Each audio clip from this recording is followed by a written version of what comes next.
Hello hi everyone, welcome to our channel. So friends, इस video में हम देख रहे हैं कि पाकिस्तानी मीडिया बात कर रहा है कि भारत अरब कंट्री और इजराइल के साथ डिफेंस डील करने जा रहा है। पहले अरब कंट्री के साथ भारत के रिलेशन इतने अच्छे नहीं थे।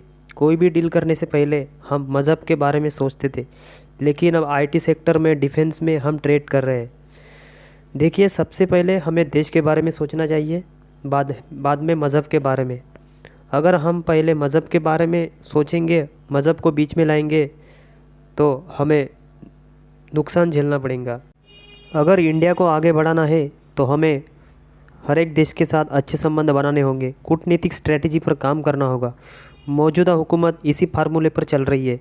इस पर मेजर आर्या के बेबाक बोल आप ज़रूर सुनिए। अगर आप चैनल पे नए हो तो प्लीज़ हमारे चैनल को लाइक, शेयर, कमेंट और सब्सक्राइब कीजिए और बेल आइकन की घंटी बजाना मत भूलिए। जय हिंद। मुझे आज तक ये समझ में नहीं आया, भारत के मुसलमानों को इजराइल से क्या लेना देना है।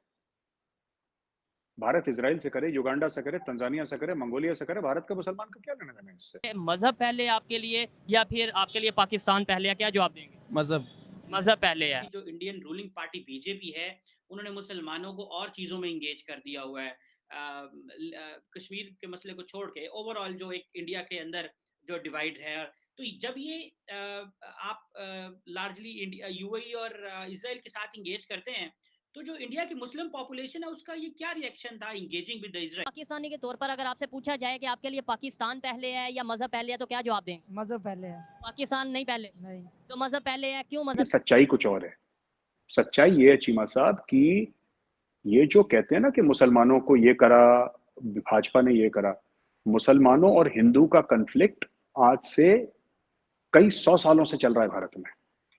ये आज का, ये मोदी जी का मैन्युफैक्चर्ड नहीं है। ये जिसको भी ये गलतफहमी हो कि मोदी जी का मैन्युफैक्चर्ड है, कांग्रेस टाइम में एक एक एक बड़े फेमस जर्नलिस्ट हैं इंडिया में, एमजे अकबर साहब, आपने नाम सुना होगा।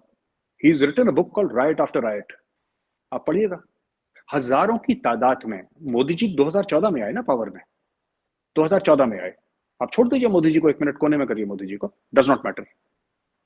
2014 से पहले देख लीजिए, हजारों की तादाद में, कई सौ और हजारों की तादाद में छोटी और बड़ी भारत में राइट्स हुई हैं, सिर्फ हिंदू और मुसलमान की। ये तो कांग्रेस के राज पे हुई है। इट्स, आप इंटरनेट पे जाके चेक कर लीजिए ना, फॉरगेट अबाउट एमजे अकबर साहब की जो किताब है उसको छोड़ें, आप इंटरनेट पे जाके चेक कर लीजिए। मोदी जी के आने के बाद राइट्स कम हुई हैं, इनफैक्ट ना के बराबर हुई हैं। एक दिल्ली में हुई थी जब से वो 2014 में आए हैं, और 2-3 जगह और ऐसे फ्लैश इन द पैन्स हुए हैं। वो नहीं हुआ है जिस जिस लेवल पे पहले होती थी। पहले तो ऐसी ऐसी जगह थी कि इलेक्शन के पहले राइट्स होनी है, हिंदू मुसलमान एक दूसरे के गले काटने काटने, ये बात तय थी, यहाँ पे राइट्स होती थी। मेरे, जब मैं छोटा था तब मैंने देखा अपनी आंखों के सामने लड़ते झगड़ते हुए, कर्फ्यू होते हुए। हमारे यहाँ धारा 144 बोलते हैं, आप कम ही बोलते होंगे, same, it's similar penal code आपका, हमारा 144 लग जाता है, 5 से ज्यादा लोग इकट्ठा नहीं हो सकते, ये सब ना वो होता है। Same thing was here, every now and then, हर दूसरे तीसरे महीने और दंगे फसाद हो रहे हैं, दुकानें बंद हो रही हैं, आग लग रही है बसों में। This is very common in India.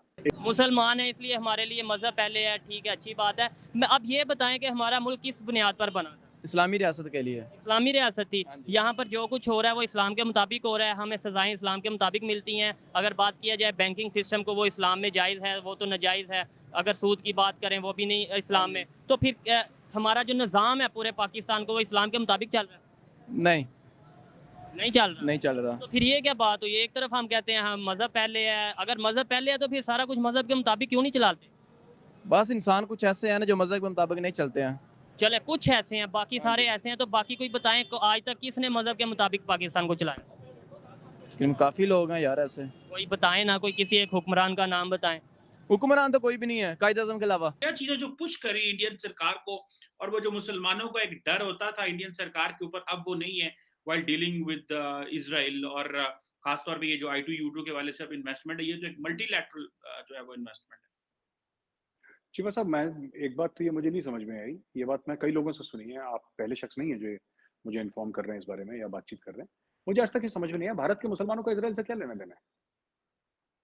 Bharat Israel से करे, युगांडा से करे, तंजानिया से करे, मंगोलिया से करे, भारत के मुसलमान को क्या लेना देना है इससे। भारत के मुसलमान को क्यों नफरत है इजराइल से, मैं तो आज तक यही समझ नहीं पाया।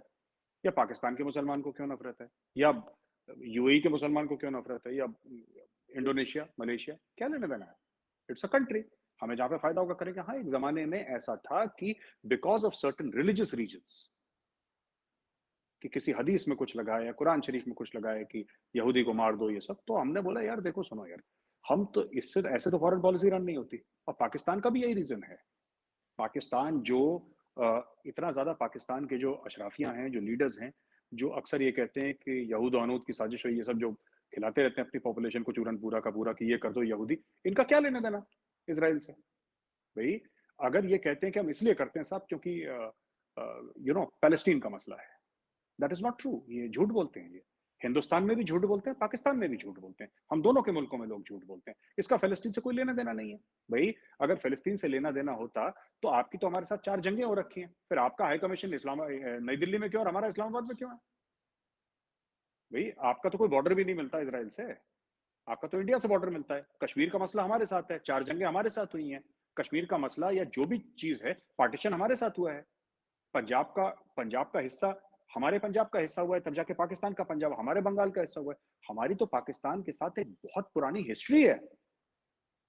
इसराइल के साथ तो ना आपकी हिस्ट्री है ना हमारी हिस्ट्री है। तो इंडियन मुस्लिम इसराइल के खिलाफ है, क्यों है? मुझे आज तक ये बात समझ में नहीं आई। पाकिस्तान नहीं पहले, नहीं, तो मज़हब पहले है, क्यों मज़हब पहले है? कोई एक लॉजिक? मज़हब इसलिए पहले है कि जब पाकिस्तान बना था उससे पहले इस्लामी नाम रखा गया था। इस्लामी से मकसद यानी कि पाकिस्तान, इस्लाम के नाम पे बना। हाँ जी, इस्लाम के नाम पे बना था। तो हमारा मज़हब इस्लाम है, तो पाकिस्तान बाद में इसका नाम रखा गया था, पहले मज़हब था। यानी आपके नज़दीक लॉजिक ये है कि पहले इस्लाम था, पाकिस्तान बाद में बना, इसलिए हमारे लिए इस्लाम पहले है। ठीक है, आप ये बताएं, हमारा जो पाकिस्तान है वो, हम तो ये कहते हैं हमारे लिए मज़हब पहले है और यहाँ पर इस्लामी नफाज होना चाहिए कवानीन का, तो हमारा ये मुल्क इस्लाम के मुताबिक चल रहा है, इस्लाम के कवानीन के मुताबिक? बिल्कुल नहीं चल रहा। तो फिर हम कैसे कहें? मतलब अवाम कहती है कि इस्लामी होना चाहिए तो इस्लाम के मुताबिक। तो हुक्मरानों को चाहिए ना, वो कहते तो हुक्मरान आप लाते हैं ना, हम लोग लाते हैं। ये तो आपकी बात राइट है, लेकिन हम तो ये सोच के लाते हैं ना कि जो भी आएगा अच्छा होगा, लेकिन वो इस बात को भूल जाते हैं। हैं। तो आप क्या समझते हैं कि अगर आप ये जैसे जदीद दौर चल रहा है, आपको लगता है कि अगर यहाँ पर इस्लामी नफाज आ जाए, इस्लामी कवानीन आ जाए पाकिस्तान में, तो मुल्क तेज़ी से तरक्की करेगा? बिल्कुल करेगा। अगर इस्लामी नफाज ये कानून, इस्लामी कानून हो जाए ना, इस्लाम के तौर पर ये सब निज़ाम चलाएं, तो फिर मुल्क तरक्की करेगा तेज़ी से।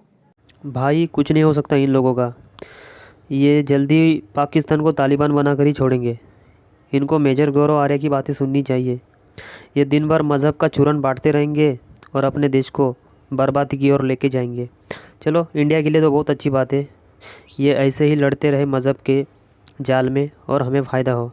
तो फ्रेंड्स, आज के लिए इतना ही, मिलते हैं अगली वीडियो में। जय हिंद, जय भारत।